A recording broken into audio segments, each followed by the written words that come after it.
Hello, my name is LaSonia Ragsdale, and welcome back to Newbies, the book club for artists. You can catch new episodes the first and third Sunday of every month.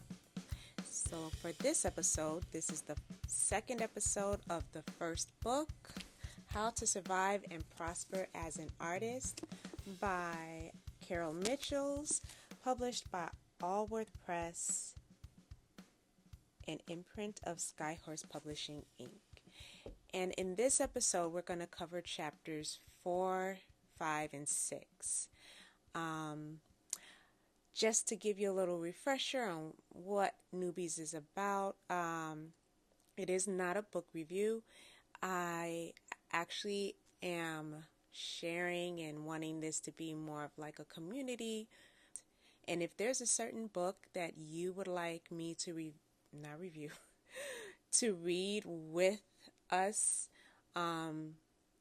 please add that book to the comments and give me the name of the book and the author.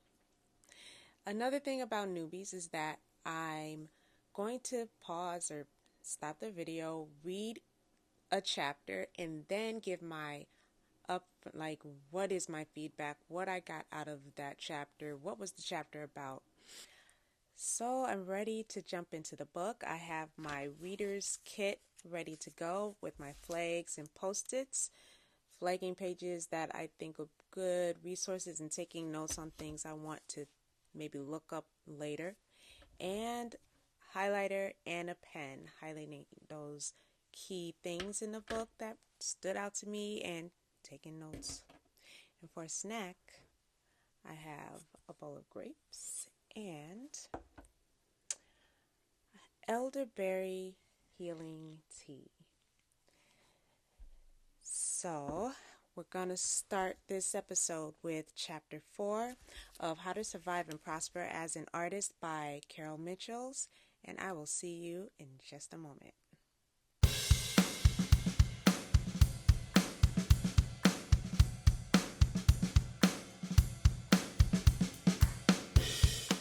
Right, so I just finished reading chapter 4. She starts the chapter by quoting another person. I'm just going to paraphrase. Basically, if your materials are not ready to share, don't share them. Put in the time and the work to get them to the point where you feel confident that it represents you as an artist and represents the work that you want whoever's receiving it on the other side to see. She goes into the artist's resume.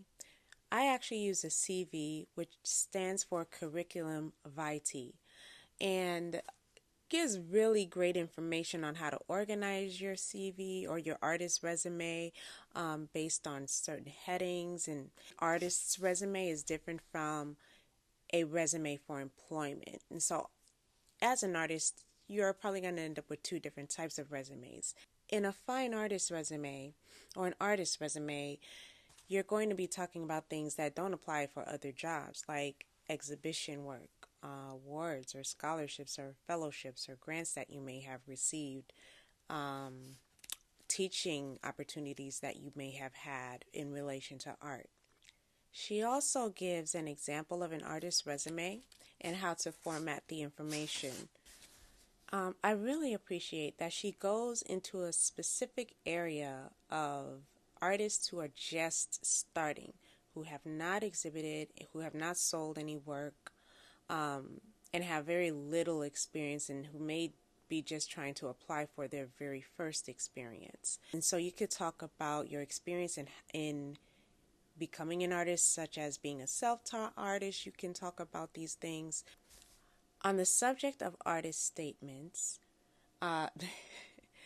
she gives an analogy of teeth being pulled. I hate working on my artist statement. I think that's probably the one thing I never feel truly confident about at any point. It always feels like a work in progress. She gave some great pointers on how to address it. Making it more topic focused, especially if you're an artist that does different things. breaking down each paragraph into its own topic. And I'm definitely going to go back into my own artist statement and revamp that based on that information from her book. And that you will find on page 79. She also speaks on the benefits of having an artist statement, how you can take portions of that artist statement and apply it within other materials. Like maybe you want to take just a couple of sentences out of that artist statement and apply it to a brochure that you're creating or some type of mailing that you're creating. One of the good pieces of advice that stick out is in the book is taking detailed shots of art, parts of art that's hard to maybe see if you took a picture of the whole thing.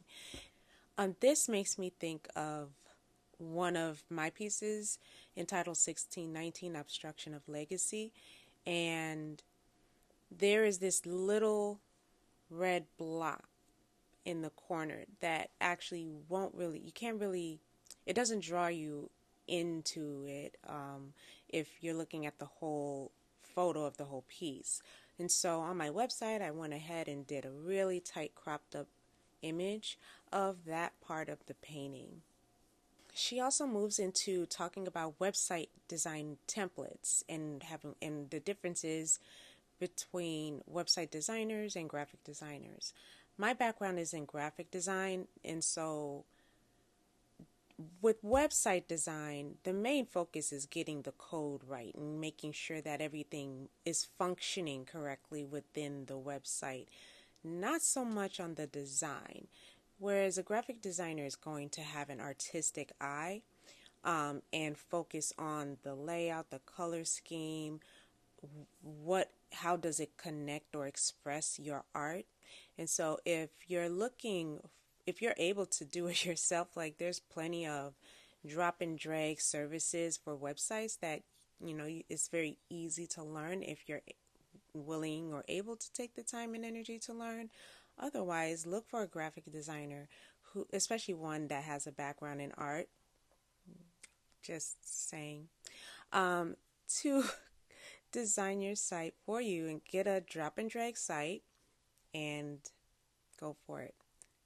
There's something that she began to talk about that I had never thought to fully plot out for myself as an artist, which is creating presentation packages in all different types of formats. So it's easy to have things on your website. Once you have that there, it's there, but that's not something that a person can really hold in their hands. They have to see it on their device. And so having materials prepared for if they're not on their device is really important, and maybe thinking about for different occasions.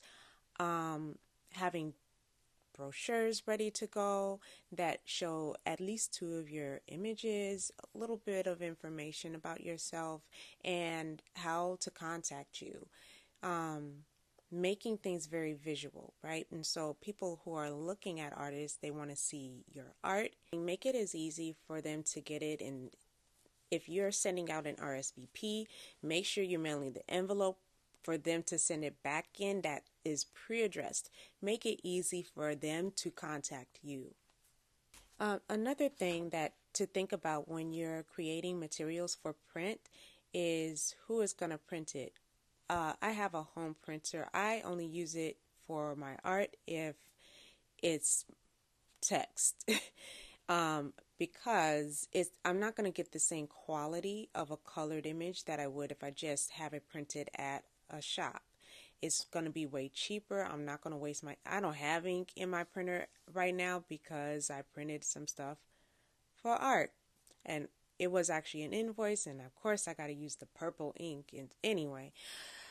But having those things professionally printed will be a lot cheaper than buying ink cartridges for your home printer. Save your ink for more black and white standard types of letters and forms. And also think about the paper itself. When I think of mailing something, when I receive something like from a museum, It's very tactile. It's smooth finish, usually a slight glossiness to it. The layout is very well done. There's not a lot of text on it. And so there's this tactile visual connection that happens with something that is on paper format. The paper is usually a nice thick stock as well.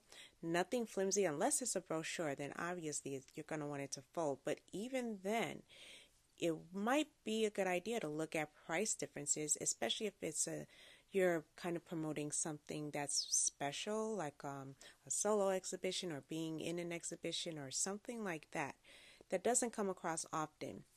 Maybe having professional portfolios tri-folded and done on a thicker stock paper would be a better presentation for that.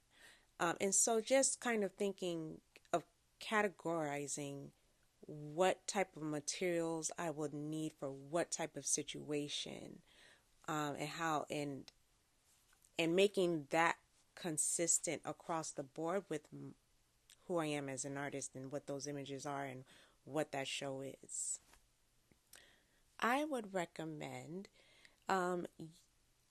if you're able to get to an art museum or really any kind of place where you know they kind of just have their flyers and their materials there for you to just take one.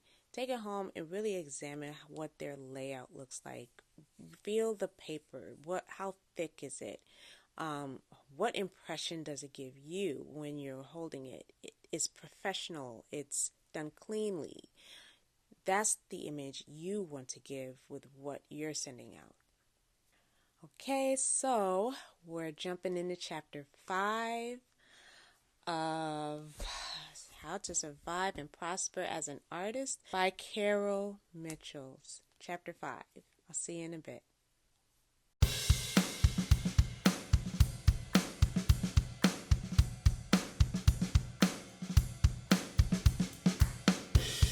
Welcome back to Newbies, and we're jumping into chapter 5 now of the book How to Survive and Prosper as an Artist by Caroll Michels. In chapter 5, she talks about different ways to use opportunities for artists that already exist and how to figure out your own opportunities. She goes into art legacy programs, which is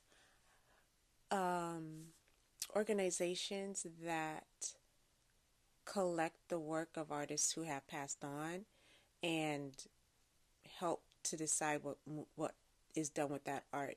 It's something that artists, we don't really talk about, like what are you going to do when you move on and you have all of these pieces of work and all, like for me, my best friend and my sons, they know I'm going to want to pass on all my work to them, but they don't know what to do with all this stuff. They're just going to probably store it.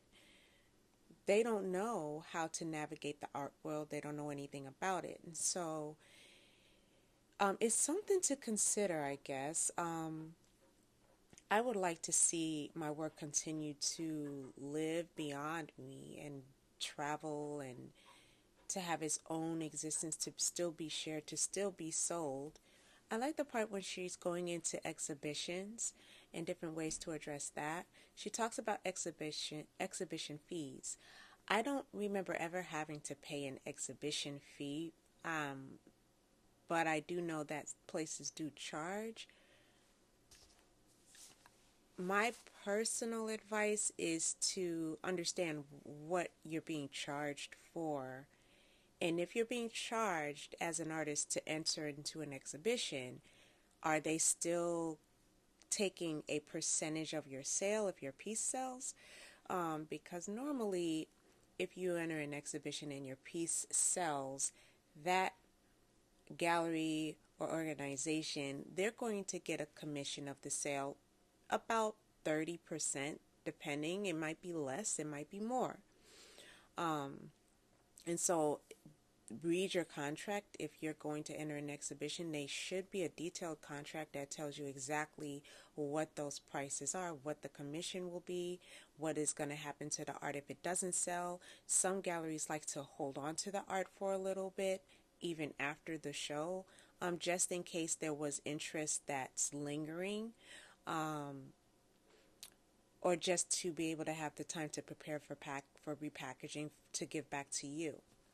Something to consider is to create your own exhibition. I have a studio, a very small studio, but it's still a space where if I get it all together looking nice, I could hold a studio party. Make it fun, invite people who would be interested in buying, invite friends and family, just have a fun time. But in this whole fun time, only my art is exhibited in my small studio space. And so it's a great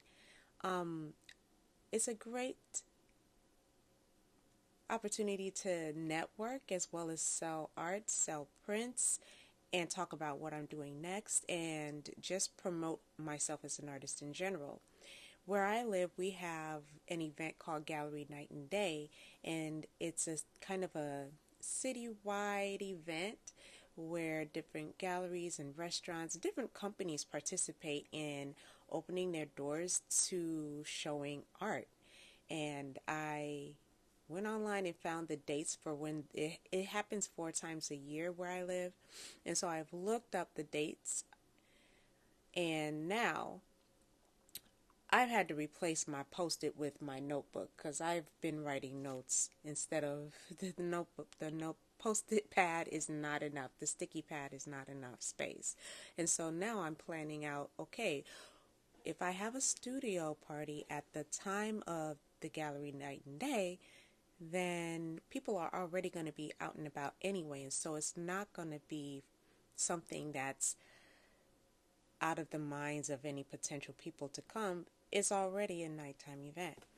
And so if there's anything art gallery wise that may be happening in your city, in your town, try to plan something around the time of that event as a way to market what you're doing in as well. If you don't have your own little studio or space where you can exhibit your own art, consider talking to a gallery or a museum for an exhibition. You could consider a solo exhibition, or you could consider exhibiting with other artists and creating a show. Start with a letter of inquiry. So she goes into this idea of proposing a letter and a letter of inquiry on page 114.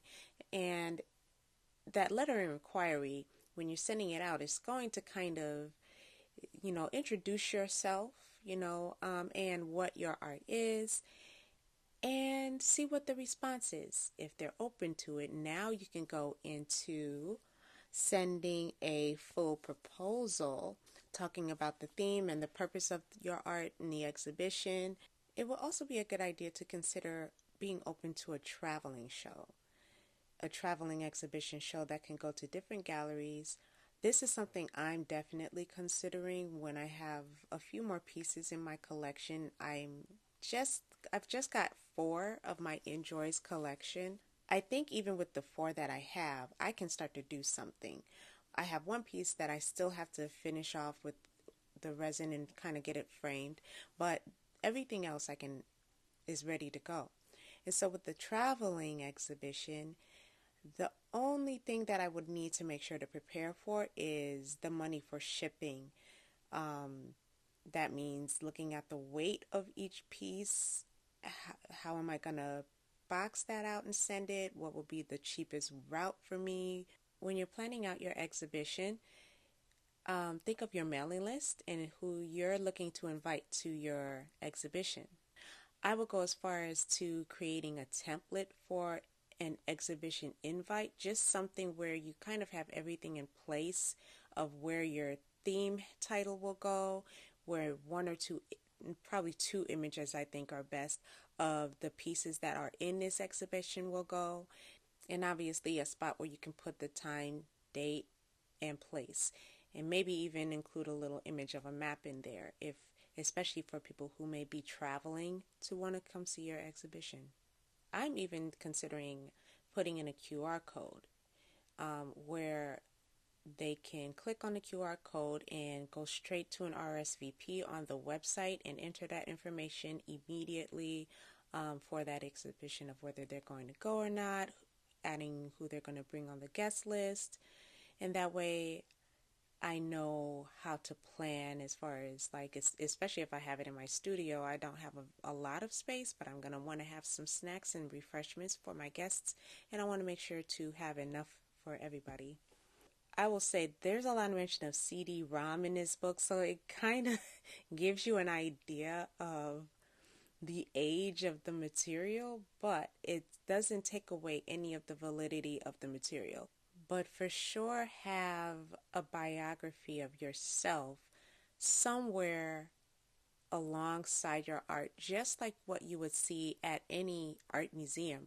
You'll see the art, and you're going to see, especially if it's an exhibition of a single artist's work, you're going to see the information of that artist and a biography about that artist and some type of an artist statement. Other places that you can consider exhibiting your art are local restaurants, businesses. Consider what industry fits in with your art. Also, look at schools and universities in the area who tend to be really supportive of art, and some schools and universities even have their own art gallery and would probably consider showing your art. There are a couple of resources that she lists in a book that I'm sharing with you. One is the International Directory of Corporate Art Collections. I kind of looked it up, so it happens to be a PDF that you can download, and I haven't downloaded it yet, but I looked up the site. It looks like it was last updated in 2020, so I'm not sure how up to date the information on that PDF will be, but it's worth looking into. The Museum Store Association, based on what I just kind of briefly saw on their website, connects artists with opportunities to sell with retailers. Go through the website yourself, because in this amount of time I have not totally gone through the specific information on their site, but it's definitely intriguing, and I am myself going to look more into that. One more exhibition opportunity to consider is public transportation. Public transportation tends to like to show art not only on their buses and trains, but on the stops. I would even consider looking at organizations like Amtrak and the Greyhound bus line, where they have facilities that might host art, or they have walls that could use some art on it. Alright, so next up is going to be Chapter 6, and I will see you in just a moment.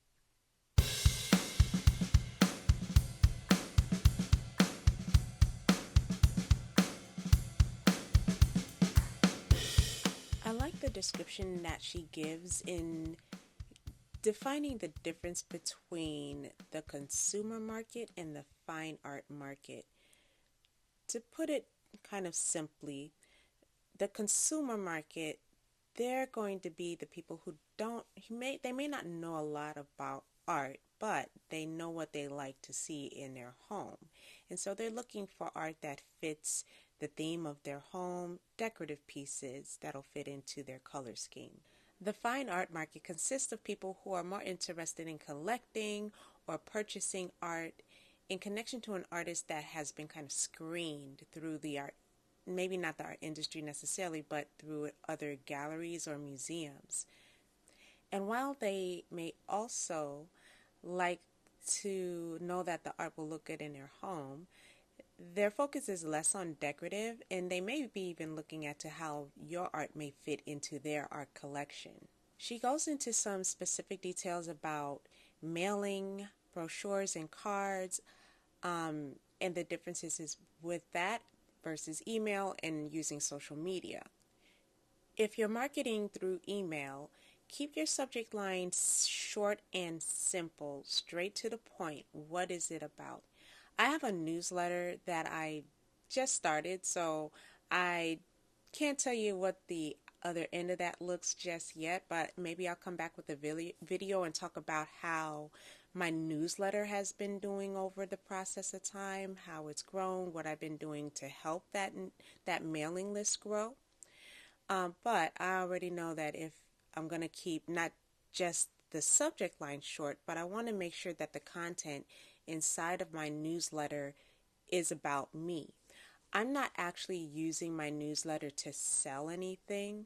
I'm using my newsletter to promote what I am currently doing and just to kind of connect with people, to connect to me as an artist. I have different social medias. I mainly use Facebook, LinkedIn, and Instagram, but I use them a little differently. For LinkedIn, I use it to promote what I'm doing, but I mainly use it as a way to connect for job opportunities in connection to art, education, and graphic design. When it comes to Facebook, I have my regular Facebook, but then I have my Facebook page, which is my art page. Instagram, I use the most. I post on there the most often. Consider having different social medias for different purposes. Having your personal social medias separate from your art business social media platforms. So my question is, how do you utilize social media as an artist? I would love to see your comments about that. And that wraps up chapter 6. And this also wraps up episode 2 of Newbies. So in this book, there's a total of 12 chapters. And so that means we have 2 more episodes to go for the book, How to Survive and Prosper as an Artist, written by Caroll Michels. I post episodes every first and third Sunday of the month. So I hope to see you on the next episode. Hopefully you have your book. I'll be reading your comments, and I'll see you next time.